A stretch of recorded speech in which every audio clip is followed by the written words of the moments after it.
Seznamte se s ultimátním hasicím zařízením Jetex.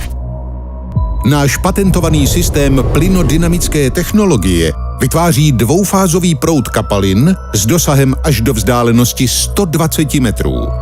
Proto dokáže efektivně hasit nejen lesní požáry, letiště, výškové budovy, rafinérie, sklady a přístavy. Svým výkonem je naprosto unikátní a je vhodný k nasazení u malých nebo i velmi složitých požárů.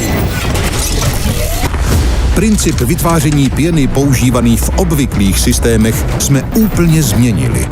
Použili jsme šroubový kompresor a hasíme efektivně, s výrazně větším dosahem a v minimálním čase.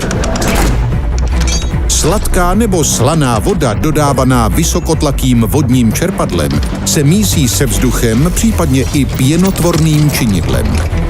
Intenzitu plynodynamického proudu lze libovolně upravovat výkonem kompresoru a čerpadla podle aktuální situace.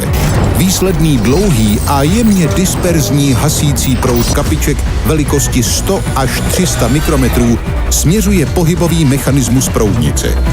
Její konstrukce zajišťuje vysokou rychlost kapaliny a tím efektivněji proniká do ohniska hoření. Díky termovizi a kameře v dronu lze systém ovládat plně automaticky nebo prostřednictvím vzdáleného přístupu.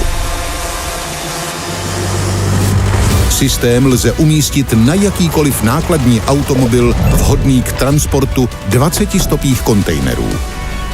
Patentovaný systém Jetex pracuje od nejmenších zádových systémů až po lodní a letecké hasicí speciály.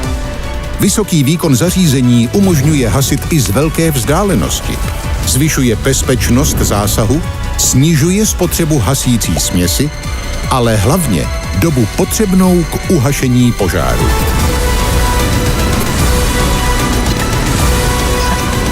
Vsaďte na Jetex. Vsaďte na budoucnost v hašení.